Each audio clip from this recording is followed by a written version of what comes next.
Primero, quiero agradecer la invitación de la Asociación Colombiana de Minería para venir a plantearles, socializarles la posición institucional como Ministerio Público respecto a los temas que aquí han mencionado ustedes: el posconflicto, la paz y la minería. Y permítanme responder dos interrogantes en el transcurso de la intervención. El primero: ¿cómo lograr que el desarrollo de la minería y el petróleo se conviertan en un elemento clave de la construcción de la paz en Colombia? Y segundo, ¿cómo lograr desarrollar al máximo posible el potencial del sector minero al tiempo que se preserva el ambiente, la biodiversidad, los bosques, los páramos, el agua, en fin, la naturaleza?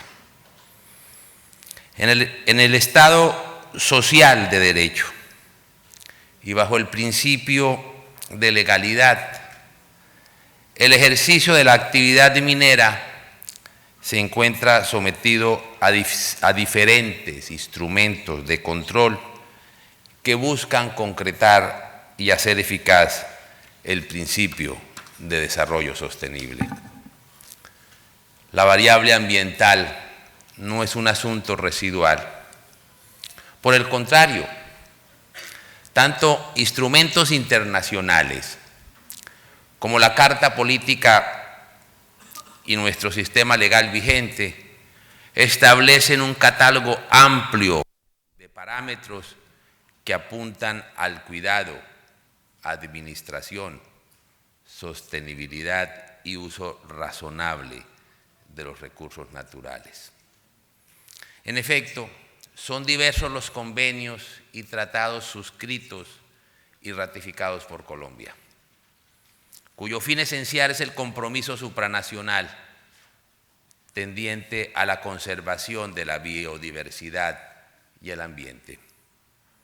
En nuestro ordenamiento jurídico, preceptos constitucionales señalan el ambiente como una responsabilidad estatal y de los particulares, un derecho colectivo, un límite a la propiedad, un direccionador de la economía y un elemento de la política internacional del país. La actividad minera está sujeta a restricciones que le impone la protección de la naturaleza.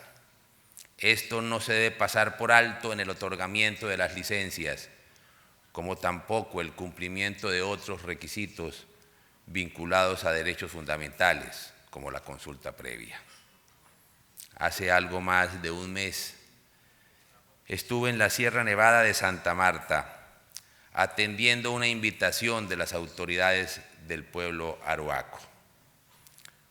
Una de sus quejas era que la sierra existían 400 proyectos en su territorio sin que se hubiera surtido la consulta previa. Estamos investigando como nos corresponde la exactitud de esa denuncia y la eventual responsabilidad de las autoridades concernidas. La preocupación del pueblo arhuaco es la misma que la de todo el resto de colombianos y, por supuesto, también la del sector minero, que por regla general actúa con responsabilidad en la protección de los santuarios naturales como los de la Sierra Nevada. ¿Qué pasa en ese caso? Las empresas mineras que conservan su prestigio nacional e internacional se esfuerzan por cumplir con rigurosidad la regulación de su actividad en materia ambiental y minera. Otro caso que llama poderosamente la atención de la Procuraduría por todas sus implicaciones es la licencia otorgada para actividades de exploración petrolera en la Macarena. Allí permítaseme hacer varias reflexiones. La responsabilidad del Estado podría terminar comprometida al adelantar una actuación administrativa para luego, ante la presión de la opinión pública, tomar una decisión contraria. Los actos administrativos no se revocan o se suspenden por Twitter, por muy importante que sea el tuitero.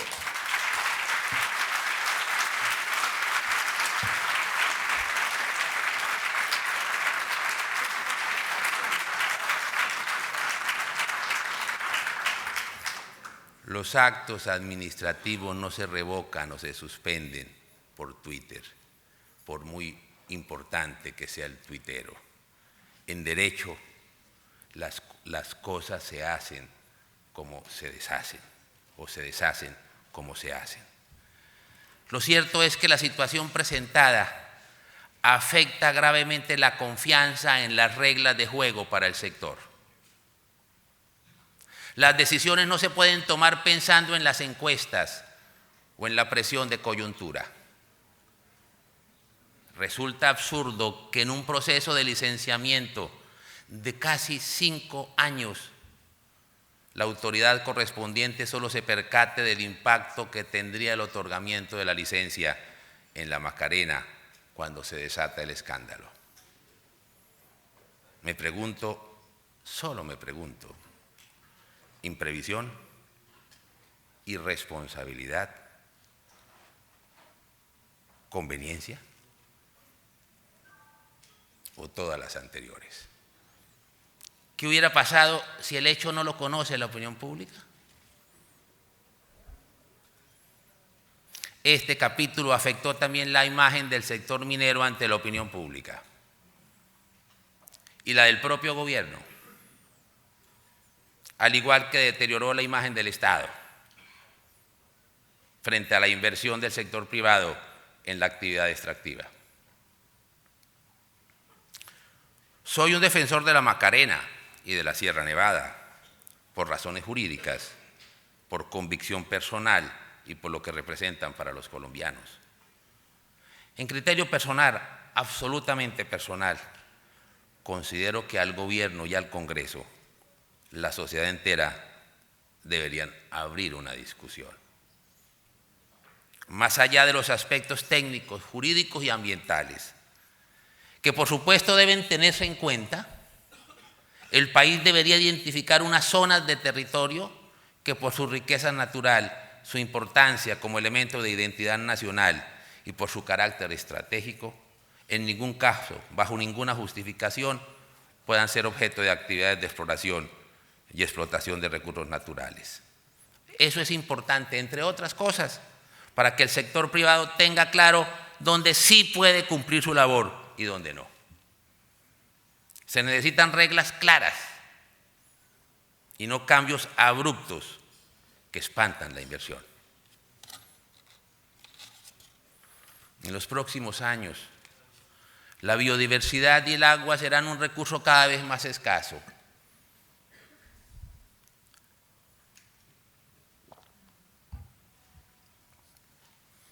Colombia es una potencia en ambas cosas, pero dejará de serlo si no se organizan las actividades económicas de forma inteligente.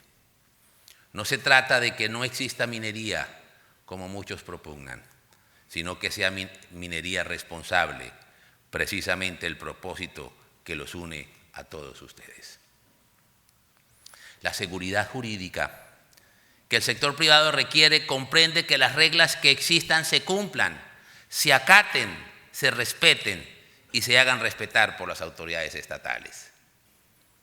Un eventual escenario de posfirma con las FARC, en teoría, podría abrir nuevas zonas para la actividad minera, pero esta no podría llevarse a cabo si no hay reglas de juego, si no se cumplen y si en vez de servir a la gran tarea de la reconciliación, las actividades extractivas se convierten en un factor de conflicto social, sin mencionar otros factores que amenazan esa posibilidad y a los cuales me voy a referir a continuación. cómo lograr que el desarrollo de la minería y el petróleo se conviertan en un elemento clave para la construcción de la paz en Colombia. Desde la Procuraduría creemos que la construcción de la paz equivale a terminar de construir el Estado en los territorios. La firma de un acuerdo con las FARC no es la paz y no será la paz. Se equivocan quienes venden la paz como la firma de un acuerdo. La paz no es otra cosa que el imperio de la ley, la garantía de convivencia social erigida en un orden justo, en el que prevalezcan los derechos humanos y donde existan garantías de seguridad. Es decir, la paz no es el fin de un aparato armado, llámese como se quiera llamar, sino la construcción de Estado de Derecho y de legitimidad de nuestro ordenamiento jurídico y político en las zonas donde los grupos armados ilegales tienen presencia, mientras el Estado simplemente no existe. ¿Por qué la FARC han durado 60 años delinquiendo? ¿Por qué a pesar del rechazo absoluto del país subsisten? Porque el Estado no ha terminado de construirse, porque en los lugares donde esa organización existe y tiene apoyo, el Estado nunca llegó o llegó mediocremente. La FARC en algunas zonas terminaron suplantando al Estado, prestan servicios sociales básicos, resuelven conflictos, regulan la economía ilícita y garantiza el orden, claro, el orden guerrillero. Lo que no hizo el Estado lo hicieron las guerrillas en otros lugares y en otra época. Lo mismo sucedió con las estructuras de las antiguas Autodefensas Unidas de Colombia. Otra pregunta, ¿por qué una BACRIM logra paralizar decenas de municipios y afectar varios departamentos sin que el Estado pueda evitarlo? Por una razón sencilla: hace falta Estado, hacen falta instituciones, hace falta Estado de Derecho y hace falta legitimidad democrática de las mismas. Construir Estado de Derecho y legitimidad democrática solo se puede hacer con presencia estatal. Es una perogrullada, pero es menester recordarlo, y en alianza con el sector privado. Cualquier acuerdo que no apueste a eso será insuficiente. Pero, ¿qué le preocupa a la Procuraduría? ¿Y qué debería llamar la atención del sector minero? Para comenzar, debemos examinar qué se ha pactado con la FARC. Pues se supone tales acuerdos son la base del posconflicto o del posacuerdo. Respetuosamente, les recomiendo que lean con cuidado y entre líneas los acuerdos suscritos en La Habana, especialmente los relacionados con el punto 1 hacia un nuevo campo colombiano, reforma rural integral, y la solución problema de drogas ilícitas, que es el punto 2. Es claro que más que institucionalizar a el Estado y de construir legitimidad democrática en los territorios afectados por las guerrillas, los acuerdos de La Habana apuestan a institucionalizar los mecanismos de control social de la FARC en esos territorios.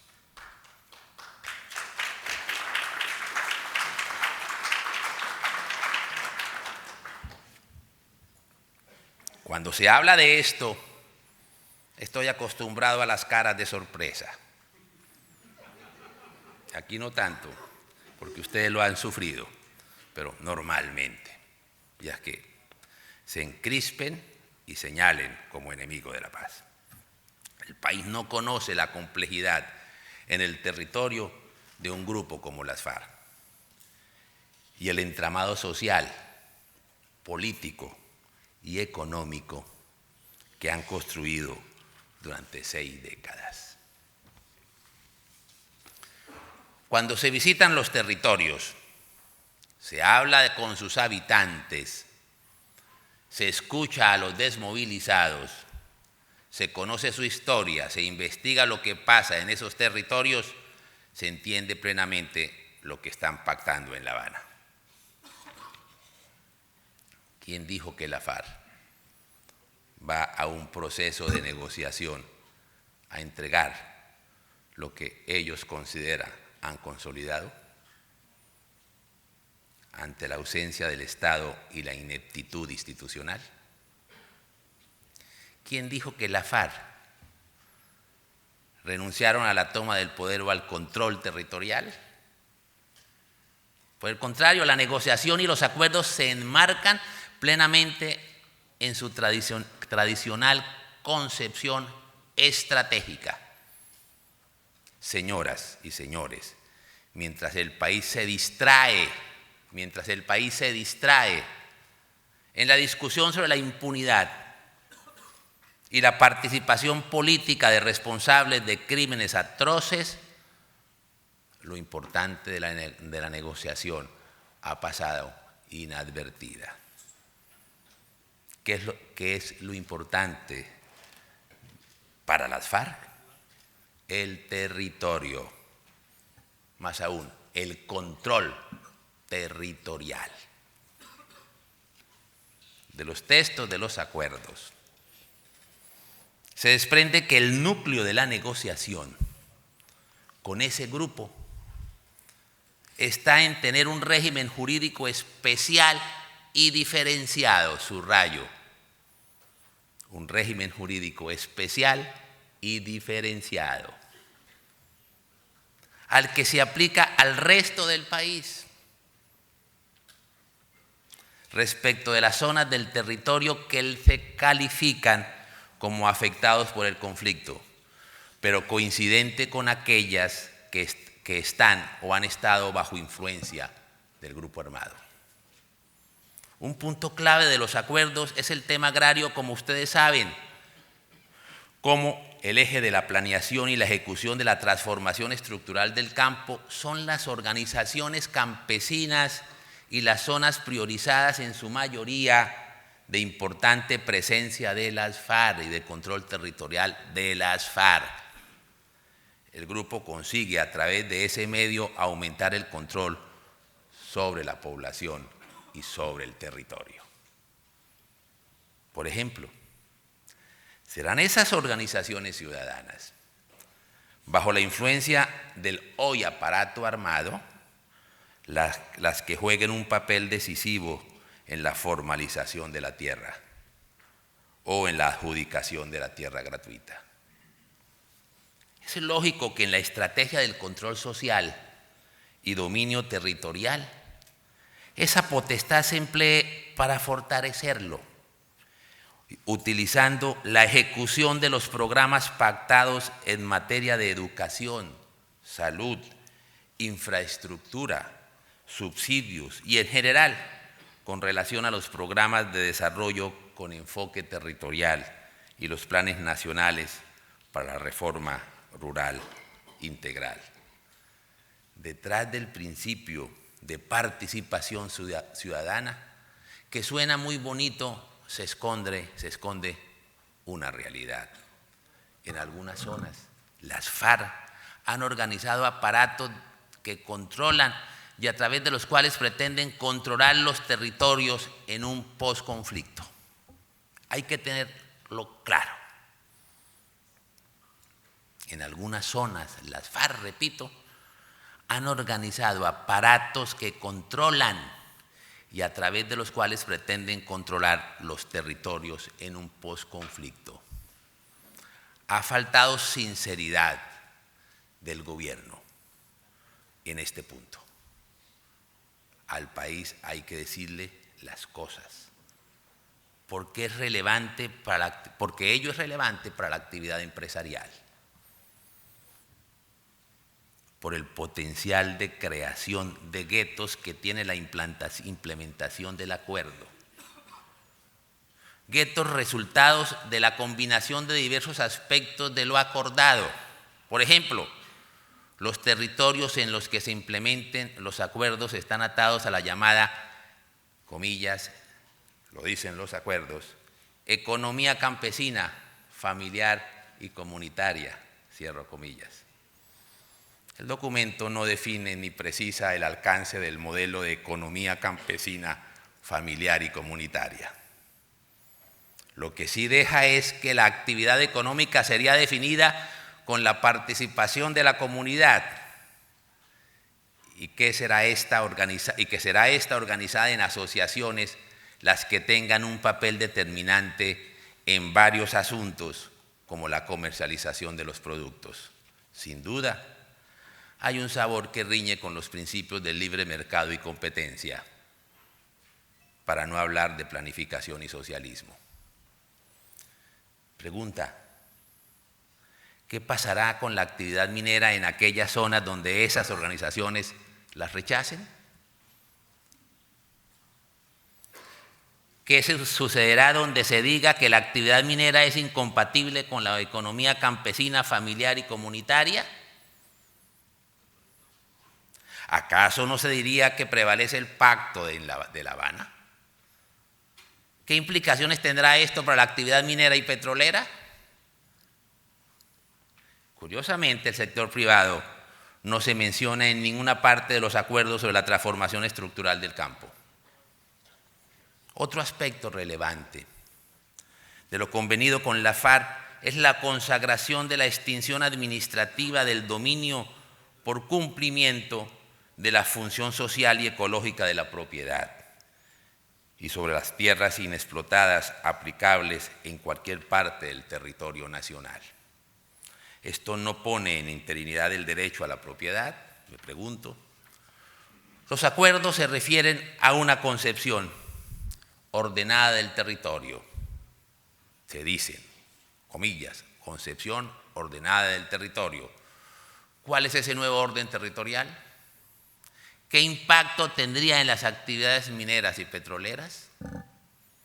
Una concepción del ordenamiento del territorio implica señalar restricciones, establecer qué se puede hacer y qué no. ¿Quiénes serán determinantes para fijar esas reglas? ¿Quiénes serán determinantes para fijar esas reglas? Serán los aparatos organizados por la FARC en sus áreas de actuación. Concordante con lo que acabo de señalar, se consagra, comillas, que el uso de la tierra estará determinado por, abro comillas, las visiones territoriales de desarrollo rural construidos en el marco de instancias de participación, cierro comillas. Eso suena inocente. Determinar ese uso, por ejemplo, en zonas de influencia fariana, es dar a esa organización el poder de veto sobre los territorios donde se pueden llevar a cabo actividades mineras. Y ojo, recuerden que la FARC han advertido que no se van a desmovilizar. Y eso es cierto. Los acuerdos le dan todos los elementos a la organización para mantenerse cohesionada, aún desarmada, pero no desmovilizada. No se equivoquen, no se equivoquen. Se necesita claridad. Y eso es lo que he hecho desde la Procuraduría, hacer advertencias. No puedo hacer más. Y mis competencias constitucionales no son otras. Soy un advertidor constitucional. Y esa competencia la he ejercido plenamente. Y la seguiré ejerciendo hasta cuando me dejen.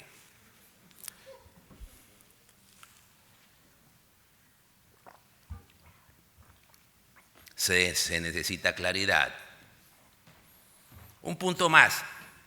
El documento menciona que en el artículo final habrá una, comillas, concepción de seguridad, cierro comillas. ¿Cuál es esa concepción de seguridad? ¿A qué se refiere? ¿Incluirá las guardias campesinas como hoy existen en el Catatumbo? ¿Guardias como aparatos que buscan reemplazar a la fuerza pública?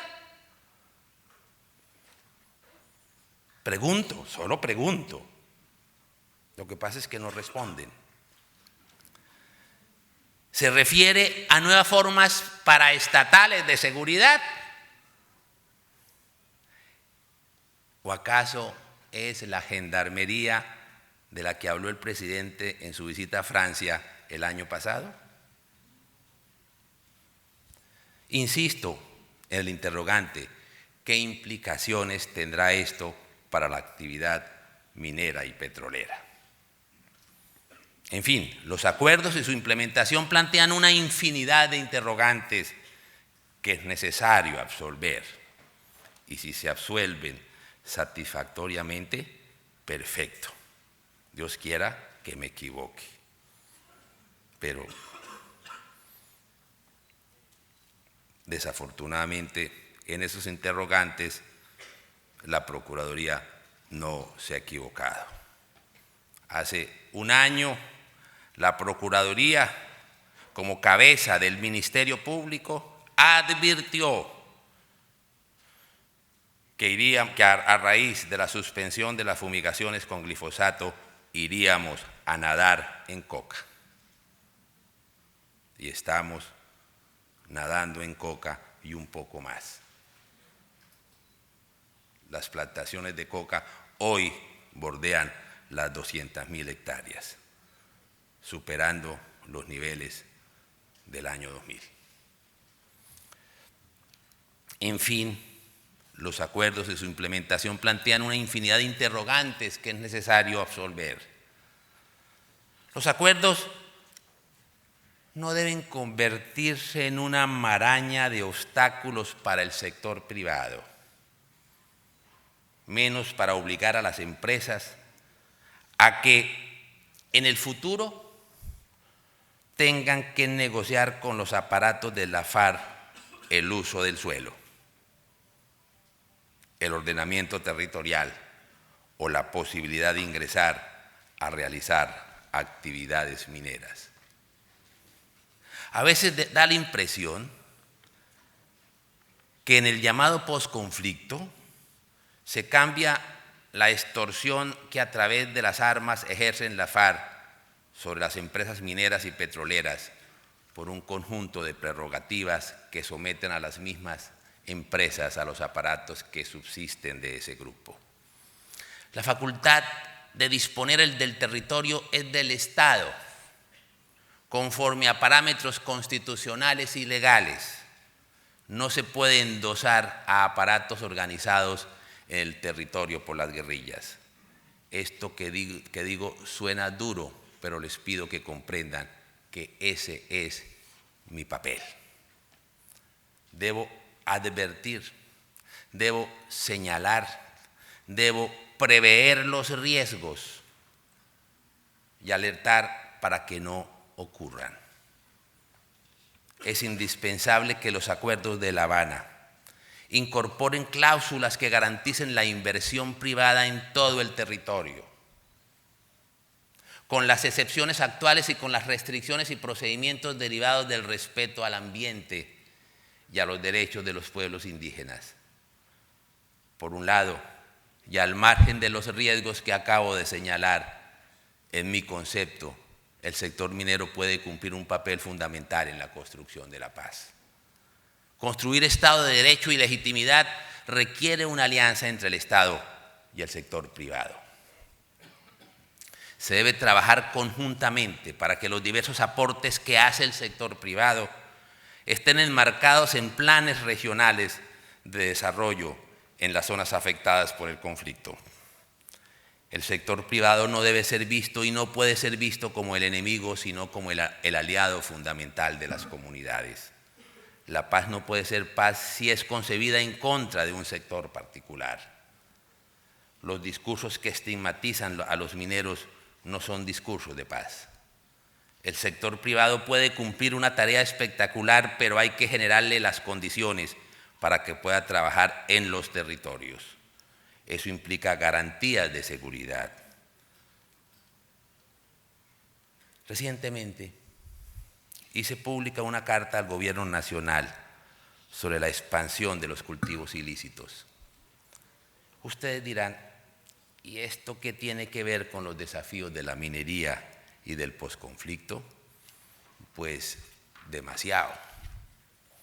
Hay quienes venden la paz como el cielo de las oportunidades y pregonan la aparición de los territorios afectados por el conflicto como nuevos mercados o zonas de próspera actividad económica, una especie de tierra prometida. Me perdonan, son solo discursos. Tal y como están las cosas en la hora de ahora, hoy, no habrá disponibilidad de dichos territorios si el país sigue nadando en coca y no se desarticulan las bandas criminales. La coca creció, óigase bien, el 100% en 2 años. Esos cultivos difícilmente van a desaparecer. La coca creció el 100% en 2 años. Hace un año la coca, según el Departamento de Estado, comprendía 159.000 hectáreas. Hoy debemos pasar fácilmente las 200.000 hectáreas. Aún desmovilizadas las FARC. Las BACRIM convertirán esos territorios en objetivos para ser controlados. Necesitan la coca que hoy les suministra la guerrilla. La principal amenaza al cumplimiento de un acuerdo con las FARC son las BACRIM y el narcotráfico. Es un error decir que se quieren eliminar las BACRIM cuando se permite que el país nade en coca. El fortalecimiento de las BACRIM es causado por el aumento del hectareaje en coca. ¿Qué hace pensar que el Estado esté en capacidad de evitar que las BACRIM asuman el control de zonas de cultivos ilícitos si no es capaz de evitar un paro armado que afectó a decenas de municipios y a varios departamentos? La llegada de la institucionalidad en estas regiones es un proceso que requiere tiempo, no es una cosa inmediata. Lo dijo la embajadora de Canadá claramente. El propio alto comisionado para la paz mencionó que la construcción de la paz, esto es la implementación de los acuerdos, puede llegar a durar 10 años. Si no se adopta una política contra los cultivos ilícitos, no será posible la paz y esos territorios seguirán vedados para las actividades económicas, entre ellas las relacionadas con los recursos no renovables. Esa es la realidad. Igual sucede con la minería criminal. Organizaciones de delincuencia transnacional están acabando los ríos. Hace unas semanas el país se estremeció cuando vio la desaparición de un afluente del río Cauca como resultado de las dragas destinadas a la extracción ilegal del oro. Estas bandas que hoy involucran a las FARC y al Ejército de Liberación Nacional continuarán en tal actividad hasta que el Estado no logre su desarticulación. En medio de la estigmatización de que es objeto la minería, es la minería criminal la que está depredando la naturaleza. La paradoja es que esa minería criminal es ejecutada por las guerrillas, para los cuales esos mismos sectores que estigmatizan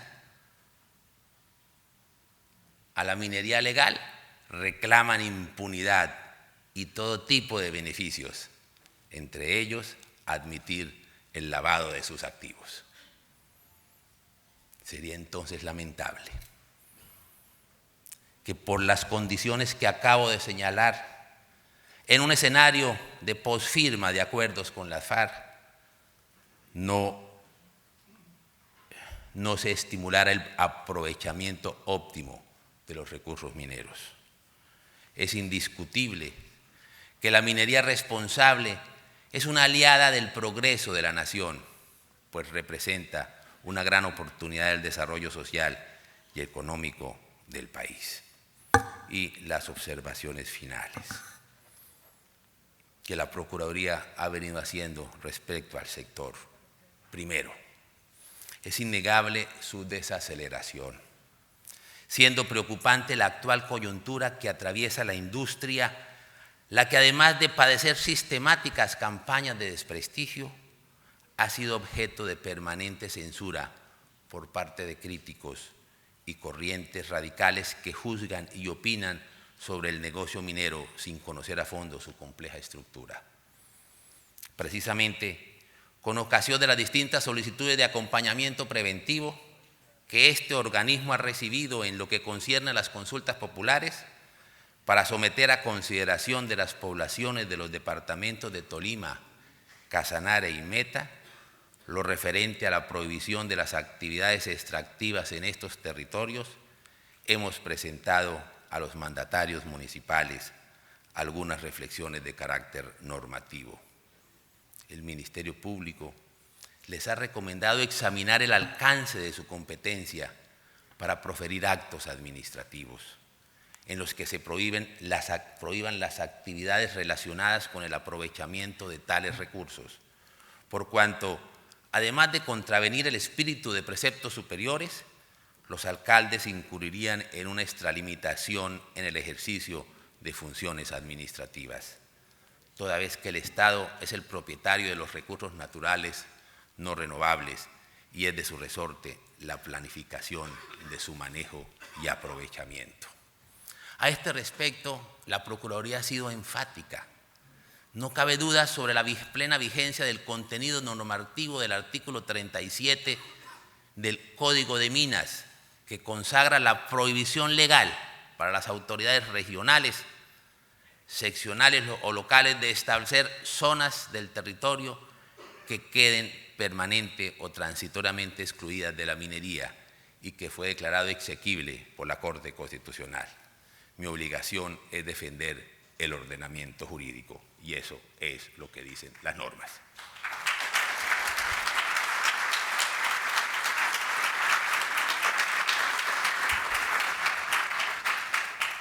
Especialmente en lo que atañe a la sentencia C035 de 2016, por medio de la cual la Corte se pronunció sobre las áreas de reserva estratégica minera, los proyectos de interés nacional y estratégico y el desarrollo de actividades mineras y de hidrocarburos en páramos, resulta de singular relevancia advertir que dicho fallo no afectó el rigor normativo del artículo 37 del Código de Minas. Por consiguiente, se infiere que en ninguna parte del texto de la aludida sentencia se dispone puntualmente la posibilidad de utilizar la consulta popular para convocar a la comunidad a pronunciarse sobre asuntos que están fuera del ámbito de ese mecanismo de participación ciudadana. Vuelvo y repito, ese es el ordenamiento jurídico y hay que recordarlo.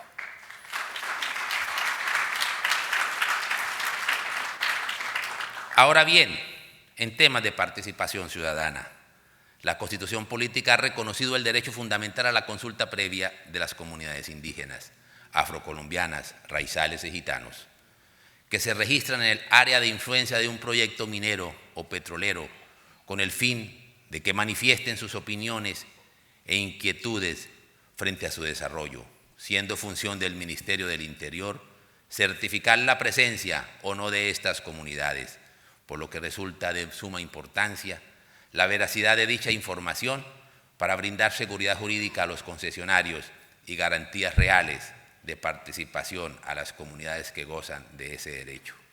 Las consultas previas son un derecho de los pueblos étnicos que debe respetarse, pero no pueden convertirse en un mecanismo de extorsión sobre las empresas, circunstancia que desnaturaliza la figura. Preocupa a la Procuraduría que la confianza legítima de los titulares mineros, que la confianza legítima de los titulares mineros y petroleros y de las comunidades es vulnerada cuando las certificaciones expedidas por el Ministerio del Interior no resistan el examen de las instancias judiciales, dejando en el limbo los derechos de unos y de otros. En este mismo punto es importante que el Estado delimite los territorios de los pueblos étnicos. La indefinición de tales zonas afecta la seguridad jurídica para la realización de inversiones del sector privado al tiempo que los derechos de esas comunidades. Reglas claras. Comprende también saber dónde invierto y cómo puedo invertir.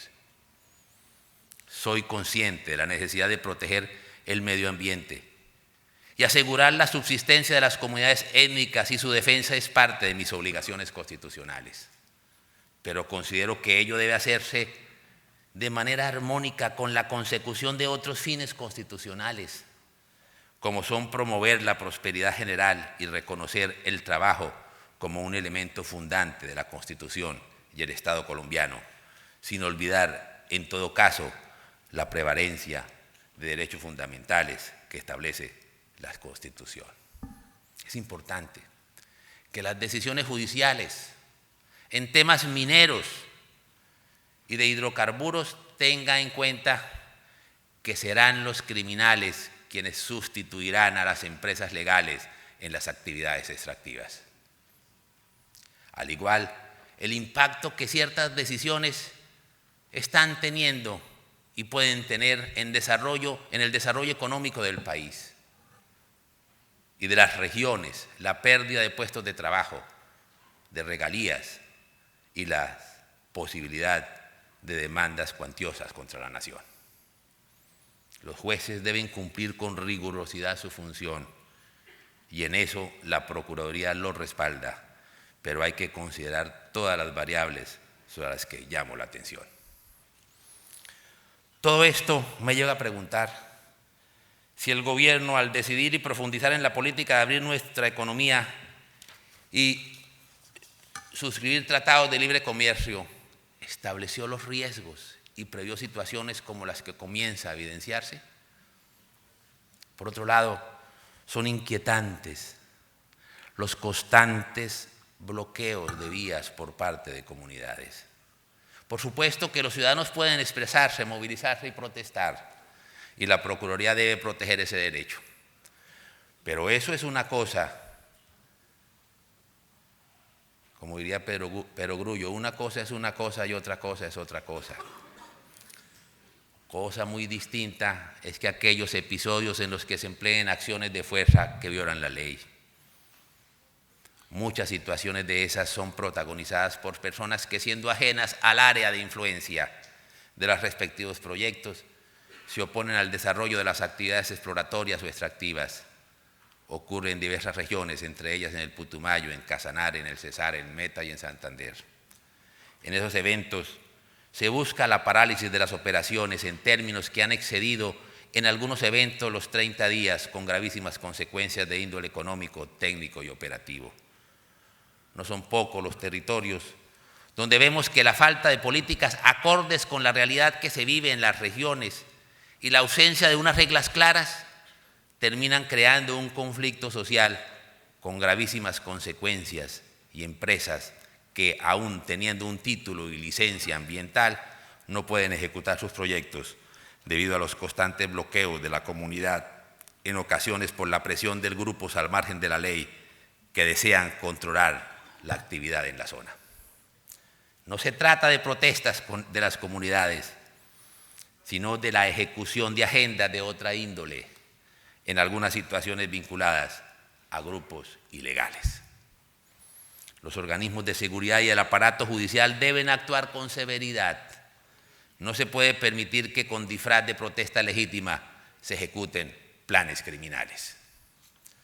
La Procuraduría, en ejercicio de su función preventiva, orientada a promover la seguridad, la seguridad y la guarda de la Constitución y la ley frente a los casos denunciados, se ha dirigido a las correspondientes autoridades del orden nacional, departamental, municipal y de policía para exhortarlos a que desarrollen las acciones necesarias para que se superen e impidan dichos bloqueos, además de preservar el orden público y la seguridad y la convivencia ciudadana en esas regiones.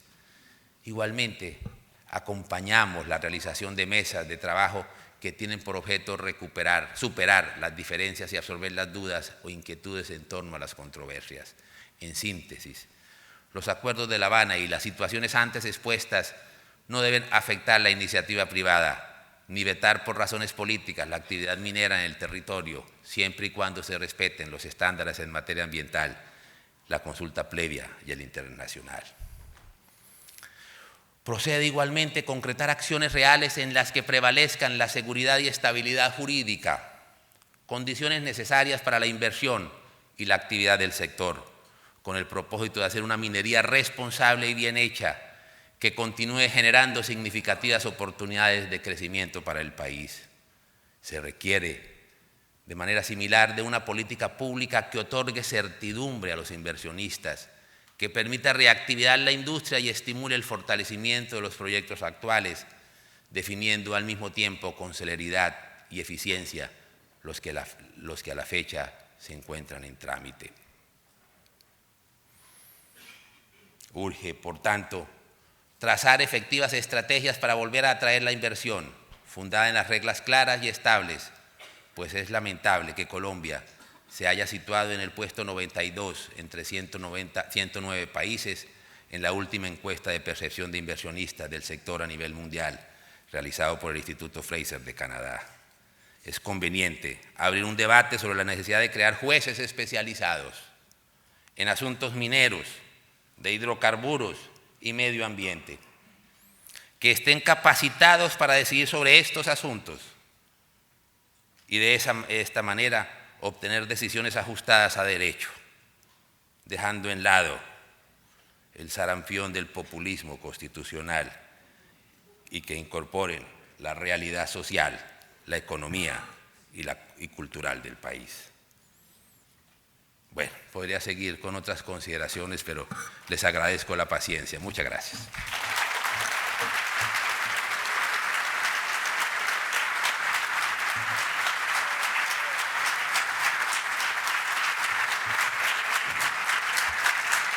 Muchísimas gracias al señor procurador por su intervención.